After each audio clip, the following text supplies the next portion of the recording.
Hey, we're back. Tabletop Throwdown is back. We've been gone for a couple of weeks, and then we were gone for like a week before that. It's been crazy, so crazy, in fact, that we've decided we're going to go to an every other week schedule for right now. Not really thrilled about having to do that, but two of us are actually moving, and things are just going to get even more hectic. So we'll just, not overburden ourselves and put out an inferior podcast for you all. We're just going to go to every other week for the time being, and hopefully, I would say probably right before Origins, we'll be able to go back to a more regular schedule. We shall persevere. Maybe after Origins, and we'll have some fun stuff from Origins for that. But anyway, so like I said, things have been hectic. We were at GAMA Expo 2024 pretty much exactly a month ago. And it's taken us this long to get some coverage out and talk about it.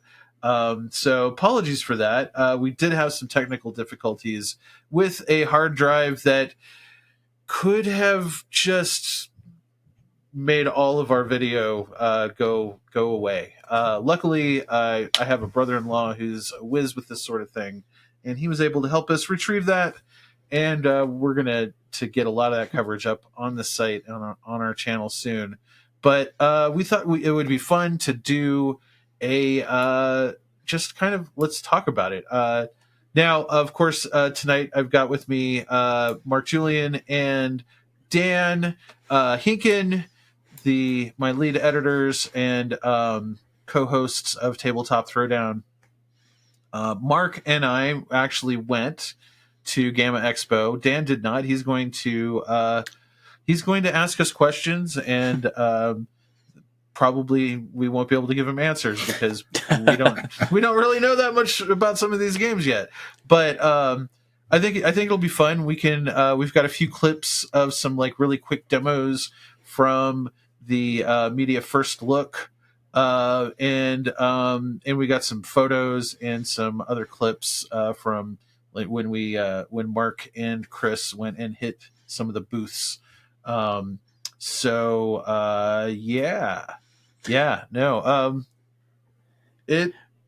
guess let's just start off. A lot of people might not know what GAMA Expo is. Yeah, that's what I was going to ask you. Is can you give an overview? I mean, you got Gen Con, you got Origins, you've got some of the PAX Unplugged and PAX ones that are just general conventions, but GAMA's a little bit different because it's really for the publishers and for the distributors, right? Well, yeah. It's basically for the industry. So everybody except for it's more of like a trade show. So we talk to a lot of the same people at the other conventions when we get some of our preview coverage, but this is a chance for them to interface directly with retailers and for publishers and game designers to have we get a little more access to hang out with some of these folks because it is a much, much smaller convention. I think it was like about 5,000 or 6,000 people, which is a record for GAMA Expo. And there's a reason for that, which we'll get to in a second. But yeah, it's basically a trade show. Deals are made here, and Gamingtrend has been going for the last 3 years. Including this one. But that was when they actually invited media to become a part of the organization initially. So media hasn't even really been allowed, except for like a few like instances here or there where people managed to get badges to go. But it was 3 years ago, about 3 years ago, where they started letting media come to the expo, and a little before that, when they started letting media actually become members of GAMA. GAMA, of course, being the Game Manufacturers Association. Now, GAMA also runs Origins, which is the next convention that we're going to, and that is more of a public-facing thing, and we're going to have some fun with that. But GAMA Expo has been a great opportunity for us, and I've had a blast every time. This year in particular was really good. Yes, what did you think about it, Mark? This was your first time. Yeah, it was my first time at GAMA. I was surprised, really. So I knew it was going to be smaller. I was expecting, based on my experience at Gen Con and then PAX and how busy those were, I was like, this is going to be great. It's less people. I'm going to have time to talk to everybody. I'm going to hit every single booth. And it's just impossible. Even though it's less people, that means there's more time to talk to those people, more access, like you said. So then you end up just talking longer, and you still can't get around to see everybody. So really cool to have different experience, a little bit more in-depth conversations with some of the publishers. But there's still just so much to see, for one team to try and cover. But yeah, it was a lot of fun. Yeah, and it was cool because we had four people there. We had a crew of 4, which is the most we've. Well, no, we had a crew of 4 last year, but last year we had a booth. And I'm sure some of you might have seen the coverage that we got last year. That was really nice. And we've saw a lot of the same people this year. But last year was when we were one of the first outlets to discover Gnome Hollow. And that was just kind of an amazing thing. So I mentioned earlier that it was bigger this year, and the reason for that is because GAMA Expo actually changed locations. This is the first year that GAMA Expo was held in Louisville, Kentucky. Previously, it was held in Reno, Nevada, and probably a big reason why attendance was up was because so many more publishers and so many more retailers are located like on the East Coast, or like what is it, the Midwest, that sort of thing. So it was a lot easier for them to make it out. Now I heard that folks from California were grumbling this time around, right? But you can't please everyone, and honestly, it was a great show. I think like some of the problems that I had with it was honestly the reason why we didn't get as much time with exhibitors. Is because the exhibit hall was not as big a part of this convention as it is in other conventions, and so it would open in the afternoon and only stay open for like about 6 hours? No, it was only about 4 hours, I think. So 4 hours, 4 hours for 3 days. Bit of a weird dynamic there, where the morning is all like almost like not really working sessions, but presentations from publishers, really geared towards the retailers. Like, hey, here's what we have coming out. Here's how you can access, the retailer portion of our site to, wholesale prices and all that stuff, which is not really.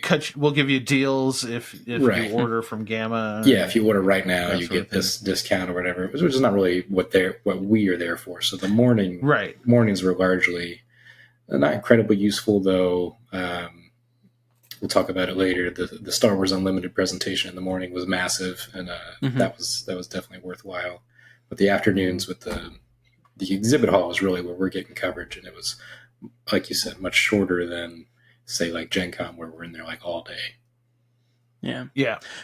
So you guys, I was sitting back at home hearing about all the cool things that you had coming out. I mean, we got a chance to see some of the things that we had seen previously and maybe get some updates on some of those things. So I know, Mike, you mentioned Gnome Hollow, which I've gotten a chance to play that prototype, and it's going to be released by the Op. Any news on that one, or any other updates on some of those games that we've talked about before?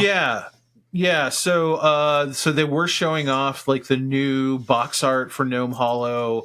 and a much more fully realized um, uh, uh, prototype of the game. And not that Ammon's original prototype was bad; it was actually really good. I I know Ammon worked on, and we're going to put a picture of it up here. Here, as a matter of fact, I will let me put that on the screen now so that you can see it, Dan. Yeah, I mean, as you can see, a lot of things really kind of stayed the same. But they really just kind of cleaned it up and made a lot of things more. A lot of things pop a little more, like the mushroom trails pop a little more. The player boards are a little more optimized and work better. What I thought was cool is that the treasure, they basically kept that more or less the same. Obviously, it's manufactured components instead of the stickers on like 3D printed flat pieces that Ammon had, but is super cool. They are, like we mentioned before, they are going to theme. They are going to theme the booth at Gen Con around this. And what you got something? Yeah, Dan? I'm just excited about this one. I mean, like I said, I got a chance to play the prototype, and it was great. And I see this as a great introductory, game to something that's an inviting theme, but also just something that you get a little bit more depth to it. So it's definitely one of those great transition games. And then there's options for it to get a little bit harder if they need to. And to tell you the truth, I've been really impressed with like the direction that the op has been going with some of these publishers and really diving into some of the hobby games. I mean, even on social media, I've seen some of these big publishers and designers that they've been bringing on to the team for that hobby game side. And this is a really great one to kind of kick off that Gen Con season.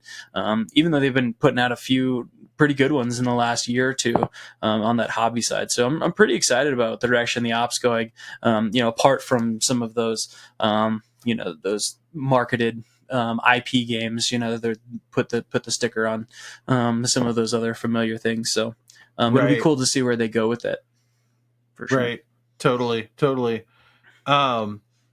Another game that I got to take a quick look at some updates on was Luthier.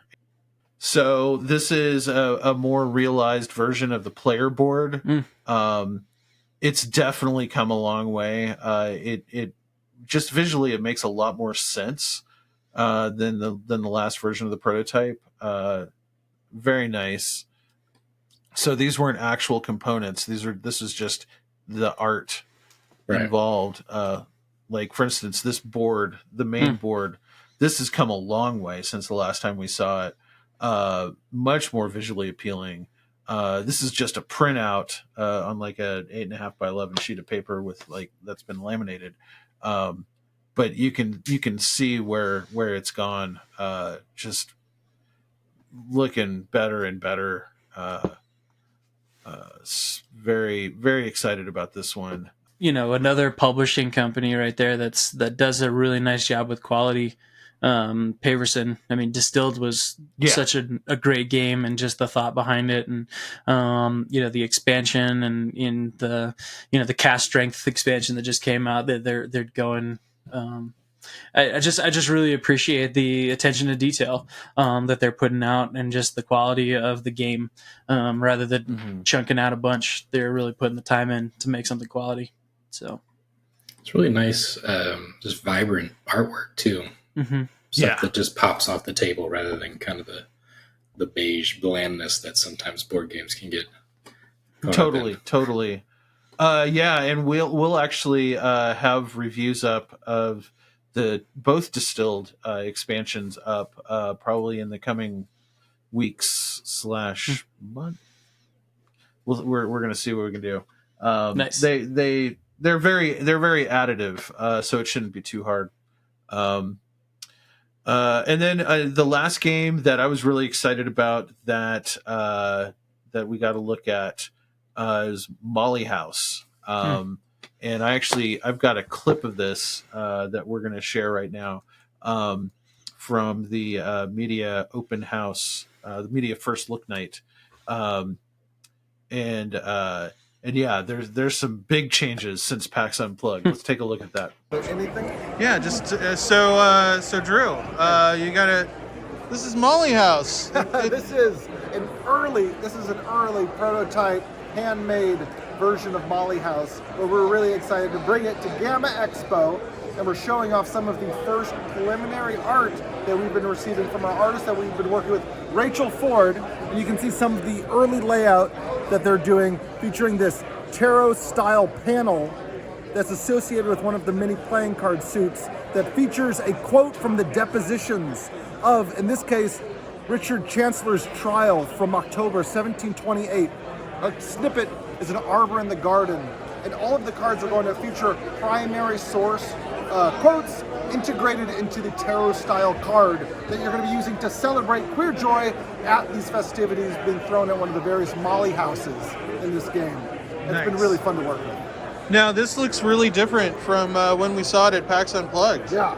It looks pretty cool. Yeah, on your turn, you roll a pair of dice. You can move up to 4 places. You might take an action like protecting the house or burning some heat off of you or throwing a party. And at the end of your action, you will roll another pair of dice that will determine how many places the patrol markers are going to walk towards your location. Oh, wow. So you move, you take an action, you resolve the event afterwards. It's snappy, short turns, but it still has all of the flavor and the tension of the game that we played back at PAX Unplugged. Awesome. Well, I can't wait to get my hands on this. Thanks for checking it out. Yeah. So yeah, as you can see from the clip, they totally changed the board. I don't know if you watched our gameplay video from PAX Unplugged, but this is radically different. And the reason for this is because it has now become a roll and move game, or at least they've introduced roll and move mechanics into it. So it's pretty wild, some pretty wild changes. And like, as you saw in the clip, a lot of new artwork has been folded in. They're continuing to just hammer and iterate on this game, and it's shaping up real nice. Yeah, it looks drastically different from what we saw at PAX just last year. So it seems to be coming along. See some of the art there. Mm-hmm. Well, I think it just keeps with that same style of some of those other games. You know, that the problem with sometimes with historical games is trying to get, you know, theme and gameplay, and get people invested in a topic. And I think, you know, with PAX Premier and John Company and, you know, Mollyhouse kind of in that same vein, it's they just do a great job of getting theme and history, and you kind of learn something from playing the game, but you still want to come back and play it. You know, it's not, they don't sacrifice one for the other. Well, and they're this is gonna be like their least complex game too. Yeah. Like, at least in terms of, you know, not in terms of theme, but certainly in terms of game mechanics. It's gonna be a little lighter than you might expect from Whirligig. But yeah, no, it's shaping up very nicely. Yeah. I love the style of their games too. This kind of clean but also kind of sketched style they have for the artwork and everything. It carries through all the games that they've published. So yeah, it looks great. Yeah, it's good stuff. Well, Mark, did you have anything that you were eyeing while you were walking through? Oh boy, I saw so many things. So while Mike was wheeling and dealing with the bigwigs, Chris and I hit the floor. And there's a lot going on. So first off, thing I'm most excited for, Star Realms Academy. So this is Wise Wizard Games, and it's Star Realms. So the game, probably anybody watching this is familiar with, the classic deck builder, but they've made it, remade it, or re-implemented the system for kids. They took all the text out, simplified the rules a little bit, redid all the artwork so that it's real cute, like animated ships and stuff. The blob cards are the absolute best. But it still plays like Star Realms, so that you can introduce, your 5-year-old to deck building mechanics in the game, which is convenient because I have a 5-year-old. So super excited for this. I got to check it out with Rob from Wise Wizard. He was very excited about it. You could tell he was really passionate about it. So I can't wait to get my hands on it. Star Realms Academy. Yeah, it looks cool. I've got some nieces and nephews that I'd love to introduce some games like this to. Just not your typical Candyland intro kind of games. Get them into some different, deeper thinking and some mechanics. So yeah, deck building is such a foundational mechanic. Check out our episode about deck building. Mm-hmm. Oh yeah, definitely. And then introduces them to linking symbols together. But without them having to try and read, complex words and stuff. It's all they've replaced all the words that are required with symbols to make it a bit easier. And then they took the math out. So instead of tracking your, 50 health, you have 15 health, and they're actually tokens on your player board. So if you take 3 damage, you just pull 3 tokens off your board. If you heal 2 damage, you put 2 tokens back on your board. So it just makes it super easy for kids to play. But still seems fun, for the adult as well. Yeah, they've been doing a great job of getting some of those introductory games. Robot Quest Arena that they had, this in the last year. They just did the expansion for. Was a really great introduction. Probably a step up from this, but introduction to deck builder, and then you get to fight with robots on a board, and it was pretty fun too. So I like how they're trying to get the younger players into the game. Yeah. It's always nice. Yeah, they just completed a crowdfund for the 2, I think it's 2 or 3 new robots. A couple new robots. Yeah, a couple new robots, and they had a new board that was bigger, right? Yeah, there's a bigger board that takes the edge off, so you can go all the way to the edge of the board. Got it. Play with more players. Yeah, it definitely needed more space, I thought. Yeah, especially with higher player count. Mm-hmm. Let's actually go through a little bit of rapid fire here. There's a new Boop coming out this holiday season. It's Boop the Halls, and we're gonna look at a clip right now. It's so good. So this is Boop the Halls. In Boop the Halls, you still get to enjoy your classic Boop Thinky strategy game where you try to line up 3 cats in a row, but with a few new twists. So as you can see, we're no longer on a bed, we're actually on a Christmas tree. And we all know how kittens and cats interact with Christmas trees. Ornaments are going to be getting knocked off and smashed left and right. So in this version of the game, you can either win by being nice and lining up 3 cats in a row, or by being naughty and breaking 3 of your opponent's ornaments. So as you play through the game, if you don't have an ornament on the tree, you have to play one for your own color, and your opponent can break it by either knocking it off the tree or by bouncing a large cat into it to smush it. Don't you mean booping it off the tree? Oh, of course. I do mean booping it off the tree. So we're super excited about it. The 3 dimensions adds a layer of depth that actually ends up tripping people up quite a bit, so it creates a new challenge. And since ornaments have to fall down, because that's how gravity works, you can actually use that in creative ways to set up runs of cats where you can actually put a cat here and this ornament's not going to go anywhere. So you can use it to kind of block some things off. Very cool. Yeah. Very cool. Awesome. Well, thank you. You're welcome. That's Boop the Halls. I have to. We're big fans. We're big fans of Boop here at Gamingtrend. I have a confession. Yeah, I have a confession. I still have not played one of the Boop games, and it's really bad because I have people who love cats in my life, and I just need to get to it. So maybe this will be the first one, but I really want to play it. I really want to get to it. So, I could let you borrow my copy, dude. It's because I've got Boop and Boop which is the Halloween themed one, which is great.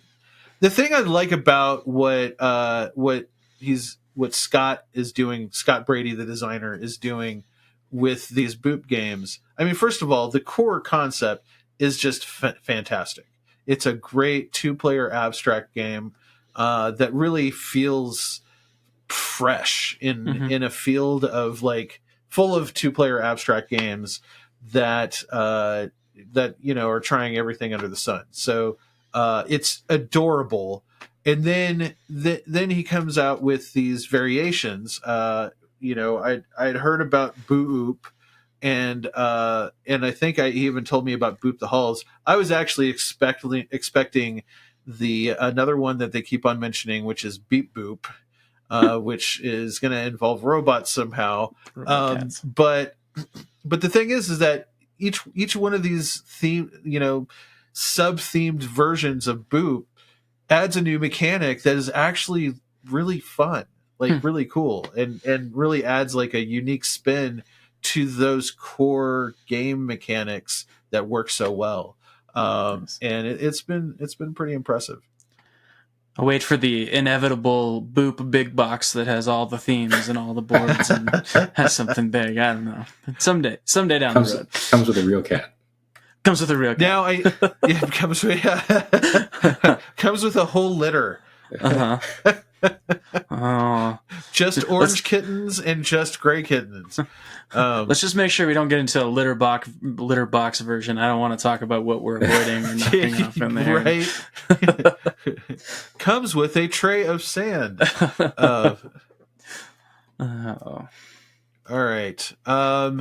Okay, next one. We're gonna talk about. Okay, here is a game from I believe it's Peak Tiger. The designer's name is Amy, and we got to actually play this game the last night. Mark, this was Hurt Party. Let's take a look. This is Pink Tiger Games. My newest game is Hurt Party. It's a game of bad apologies. Inside there are 250 hurt cards and 250 apology cards, and on your turn you get to be the person who's hurt. So you tell everyone what you're hurt about. You popped all the bubble wrap without me, and then everybody else has to apologize and give their best/worst apology. So you popped all the bubble wrap. Sorry, maybe you need a stamp. And I'm sorry I got caught. Terrible apologies. And the game is inspired by a podcast interview that I gave in November 2020. So this is the game that's taken me the longest to make. And in that interview, I talked about a hard apology that I'd given that was really, really important to me. And I was like, I want to make a game about apologies. And I thought I would make a sincere, sweet one like all the rest of my games. And I couldn't do it. It was impossible. Every time I tried, my family was like, no, this isn't fun. So I leaned way into bad apologies, and people loved it. And so that's how I came to Hurt Party, Game of Bad Apologies. It's on Kickstarter now until March 15th. Awesome. So yeah, like I said, Mark and I got to play this one. We had a blast that last night. Like, I mean, I don't know about you, Mark, but I've played a ton of Cards Against Humanity variant type games like this, and I mean, up until now, I think my favorite has been Joking Hazard, because it's like, assembling a comic strip, which I thought was pretty cool and a very unique take. But this one ended up being just a blast, especially. It like everybody just kind of competing for like that delivery of their hurt, right? It was super fun. And so it's designed in such a great way too, where all the cards are really like awful. Like you would never say this to somebody, like it would hurt Right. their feelings, but they're not like bad or mean. They're like, the game is still nice, but there are things that you like wouldn't say, and it comes together in a way that I don't feel bad that I said this to you in the game. It was still fun. But to be honest, I hate these types of games. I hate them. Yeah. Right? So Yeah, when we usually sat do. down here, I was not prepared to have a good time. And then, as you said, it was so much fun, and really because everybody was into it, like really acting up the delivery and how they were saying their lines, and that made it fun. If you just had people around the table just blandly reading the cards, it would lose all of its magic. So definitely worth checking out. Play it with people that want to really play and get into it. Yeah, and this one was on Kickstarter during GAMA Expo. It only just barely surpassed its goal of $10,000. It made $12,375. So I'm really glad Amy's going to get to make this game, because I think once people start to see it, they will it'll be a hit. I could see this being a big hit. Pink, she's been doing some great work with Pink Tiger Games. I'm trying to remember what some of the other games that she's done off the top of my head. I'm really horrible about that. Well, they did but Cloud9, Lost for Words, some of those. There's a lot of these party games and these different simple games that kind of let you Lost for Words. Yes. Yeah. You think you know me. Mm-hmm. And I think basically social. They're more social party games, mm-hmm. right? And I think that there's, social games like this are kind of a dime a dozen, but I think what I'm seeing the trend for some of these is that we're going back to some more of the wholesome and trying to be, a little bit more empathetic, a little bit more, connecting with people and having some good, clean fun. I mean, I think the shock value of Cards Against Humanity can wear off pretty easily, because you're just oh, what kind of crazy dirty thing can I do? Or you have games like this, or you have it's kind of a fun story that just came out. Just ways that you can connect with people and you can get to know them in some different ways, and but in more of a wholesome way. That brings people together rather than let's see who we can offend the most. So I like the push of that, especially in the day and age that we live in. So those kinds of games that bring people together are great. So yeah. So that was super cool. Definitely when she finally gets this made and everybody gets their copies who backed it, don't be surprised if you start seeing this pop up in some stores, because I think it's going to be a hit. This could easily fit on a Target shelf. She's able to absolutely get it in there. Absolutely. Yeah. All right, let's see what's next on my list. Let's take a look at Canopy Evergreen. Yes, I am. Yeah, we got a clip from First Media Look for that one as well. Let's take a look at it. Here we go. All right, this is Canopy Evergreen, where each player is growing a rainforest in the Pacific Northwest. On your turn, you'll be collecting cards by looking at one of these three piles. You'll look at each one, decide if you want to keep it. If you do, you'll add it to the forest. If not, you'll put it back, and then you can look at the next card. So you'll be pressing your luck to find the pile that you like. So the piles will grow and evolve. You'll collect different plants, animals, and trees. When you collect trees, you'll be able to start a new tree or add that to an existing tree to make them taller. And as you grow through your forest, you'll gain ecosystem tiles, which will add to your forest's appeal. You'll also be collecting animals, which you can use to guard piles and complete sets of different animals. And whoever grows the most healthy ecosystem of a forest will win the game. Awesome. Sounds great. So this isn't an expansion to Canopy? This is a sequel. It's a sequel. Got it. Standalone sequel. So all right. It will be, so it got a few extra levels of complexity, and is also designed to play up to 4 players. So it's so the same core gameplay. Awesome. Yeah, so that's Evergreen, Canopy Evergreen. Now, Dan, you've played the other Canopy game, right?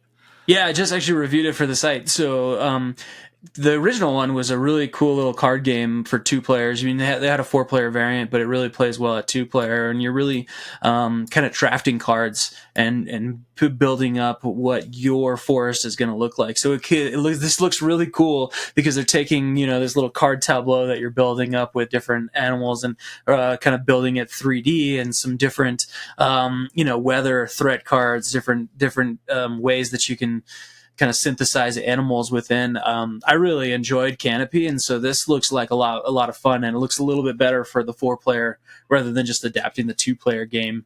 So I'm really looking forward to this one. Nice. I was really in. And really it looks like it's like of a kind with their other game, Leaf, which I picked up at PAX Unplugged and have really enjoyed.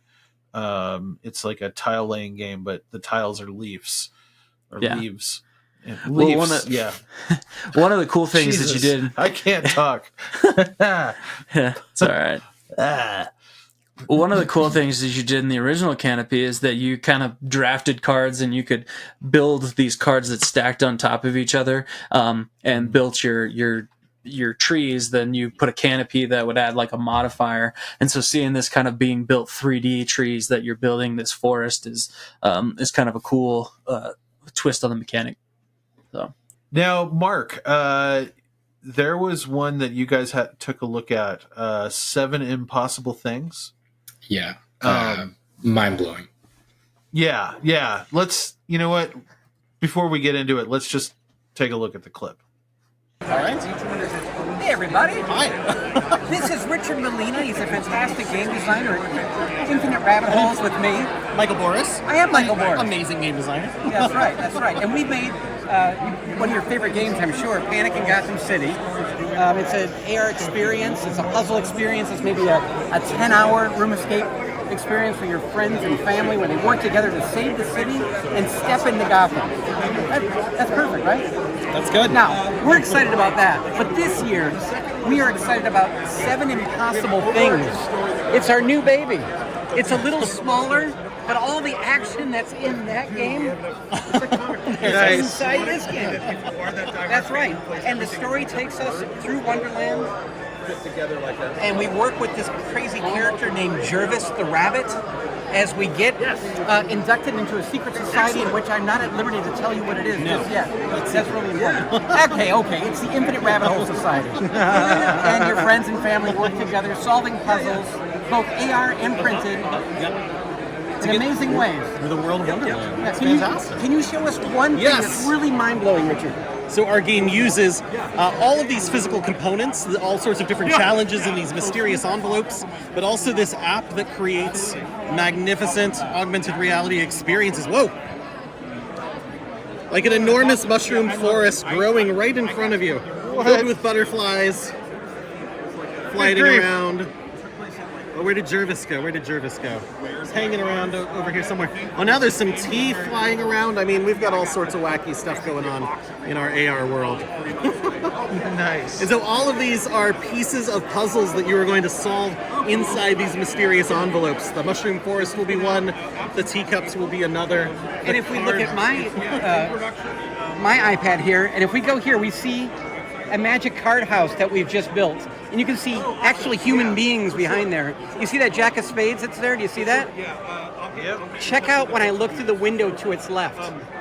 It's a completely different view of it because it's a whole different world that you're seeing behind. So in our opinion, it is the inception of AR puzzle experiences and takes what we did with Panic in Gotham City, but trumps it pretty hard. This is still awesome. But this is a different flavor of awesome.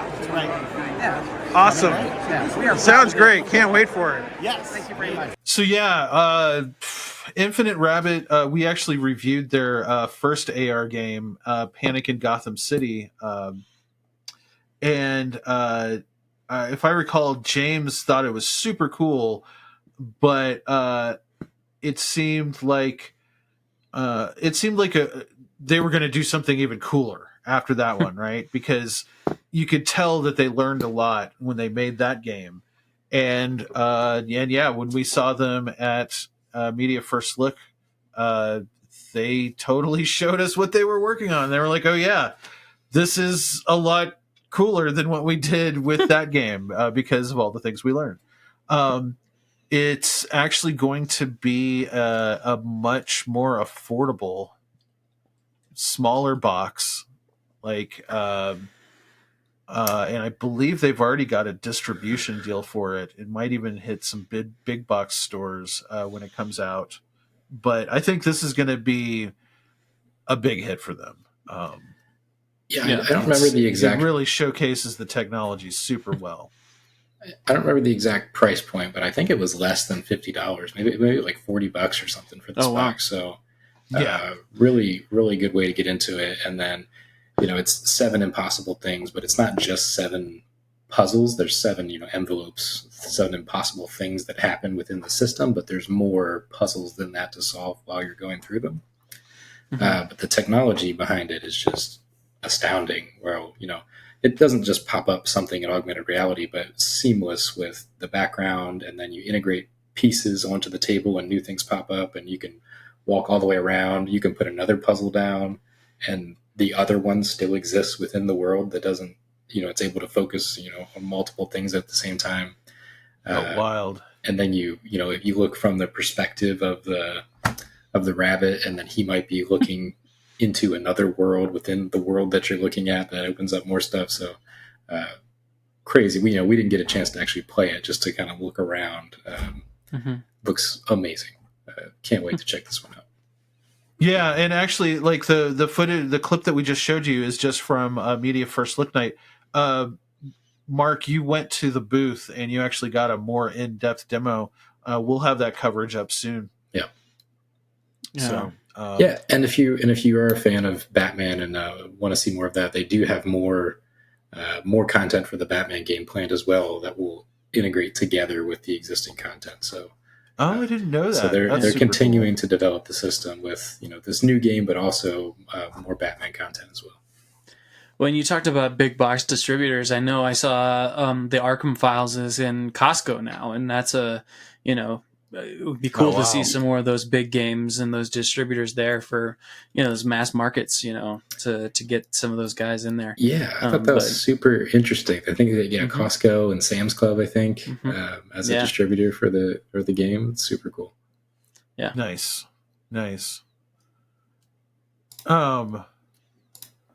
I got one more, but Mark, what do you let's talk anything about, else pop out for you? Yeah, let's talk about Invincible, because second half of season 2 is ongoing right now, so it's on everyone's mind.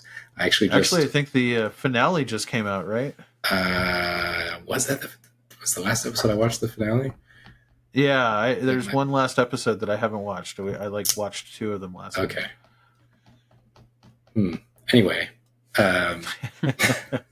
now I'm distracted thinking about good the show. Stuff. The show's so good. Like, no, it's over now. So Direwolf is putting out an Invincible board game, and it's cooperative. It's a bag builder, so everyone's going to choose one of the heroes. You can be Invincible, you could be Rex, you could be Kate. All the main characters, and you're going to pick a bad guy. One of the villains, and then there's going to be a villain deck, an event deck. If you're familiar with, here it is. So, if you're familiar with Marvel United, where you're playing as heroes, it's cooperative, and you're going around different locations fighting a villain. It has that same feel, but way more serious, way more going on, way more strategy. Whereas Marvel United's a pretty simple kind of way smaller heads. Yes, no chibi characters. Yes. But so you have, these are examples of different power cards. You have some base powers, and then you can upgrade your character during the game, add new powers to your board, and you're drawing cubes out of a bag to activate your powers. Some of the cubes are bad and will activate either the main bad guy or supporting villains that are coming out on the board. I don't remember the exact number of scenarios, but there was a good number of scenarios, and it seems pretty difficult as you go through. And you can pick whichever scenario you want to play, but they are strung together in kind of a story arc that you can play through. Really excited for this one with a little bit of deck building, with the upgrading your powers, the bag building, which is a big hit. And then gives you that co-op superhero battler that I wanted Marvel United to be, but in like a serious game, not so much a casual game. Yeah, the whole chibi thing turned me off to Marvel United completely. Well, I've heard it's a good system though. I've heard it's good. Yeah. You know they're doing DC United now. Okay. So the base game of United is a fun game, but the 300, I don't know, 1,000 other characters there are now between X-Men and the reprint and the Legends or whatever, the characters are all the same. They all play the same. Just buy the base game. If you enjoy it, great. But that's my take on United. Head's too big. Too big. Can't do it. Invincible looks great. The characters all look and feel very different. They all have their own play styles.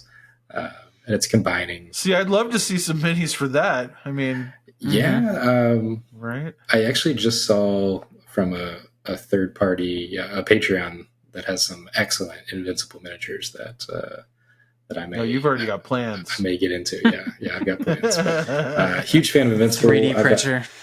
Extraordinary. Super excited to check this one out. I actually went back and just bought yesterday the first volume of the comics to read because I hadn't read them yet. So. Oh, nice. Oh, the comics are great. Love the comics. It's awesome. Really excited to get my hands on Invincible from Direwolf. And just so nobody's confused, it's Invincible, the hero building game, not any of the others, because there's a couple other. Yes, there's several people who use the out. IP. Yeah. Thanks, Tim. Let's talk about Halo Flashpoint. Ooh. Right? Yeah. So Mantic coming out of nowhere with Halo Flashpoint, which is a Halo miniature skirmish level game. So it's not. I think years ago there was an army level Halo miniatures game. So this is a skirmish game, smaller squads of dudes. The core box has red versus blue, not officially, but some of the miniatures are red and some of the miniatures are blue.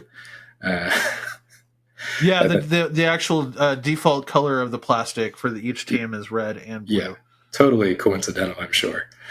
Yes. Well, it's not like Rooster Teeth exists anymore. Yeah. And then they've got elites. So if you did the pre-order, which I obviously did, you got Master Chief with the plasma sword as a bonus. But if you're familiar with some of Mantic's other games, particularly Dead Zone, which is their popular kind of sci-fi adventure skirmish game, uses a system of grids for moving and attacking rather than measuring. So if you look on the picture here, you can see it's larger grid spaces, squares, and it makes the game turns really fast because there's no measuring with measuring tapes or different measuring tools that games think they're clever and come up with now. You just move, however many squares you can move, whatever your range is, count that many squares. And then, you're rolling different dice depending on what your attacks or abilities are. They're going to have game modes like Oddball, Deathmatch, all of your classic Halo video game modes in the tabletop game. Looks really exciting. The miniatures are incredible. It's worth buying just for the minis if you just want some Spartan minis. Yeah, no, my son, my oldest, he's crazy about Halo. And I'm like, finally here's a game that I can throw at him and be like, all right, no excuses. Yeah, no excuses. You're playing a tabletop game with me now. They can't all be video games. You're going to like this one. He still consistently plays Halo 2. That's his favorite. Classic. Yeah. Yeah. Well, I've played through the Master Chief Collection a few times, so yeah, I'm excited about that one for that reason. Yeah. Yeah, I think that's like November or tentatively November release this year. I think was the pre-order date. I could be wrong, but hopefully by the end of the year we'll get our hands on. Yep. Yeah. And you know what? We saw so many other games at GAMA Expo. And we've got so much video footage that we're still sorting through. Expect to see more of that in the coming weeks. A lot of great stuff from Lucky Duck, from Hachette. Hachette. We had a lot of great meetings, a lot of good stuff that I can't wait to show everybody. But I think we're gonna have to wrap it up. So thanks again for watching Tabletop Throwdown. As we said at the top of the show, we are going to go on an every other week schedule for the time being, because life is chaotic sometimes like that. But I hope we do have a lot of great stuff coming up. Our next episode is going to be about GaryCon. I went to GaryCon 2.5 weeks after I got back from GAMA Expo. So the best way I can put it is that my mind was just blown. Had an amazing time. So that's going to be an episode about me just kind of gushing endlessly about meeting childhood heroes, visiting places in historical places in Lake Geneva where D&D was born, and attending a convention in what used to be a huge Playboy club. So yeah, super fun. Not a con I ever want to miss again for my life. But we'll talk about that next, and then we've got some more great stuff in the pipeline. So hopefully we'll get that out to you sooner rather than later. And until then, we'll see you in a couple of weeks. Definitely, if you haven't checked out some of our previous episodes, check those out. And yeah, thanks again. Yeah. See you guys.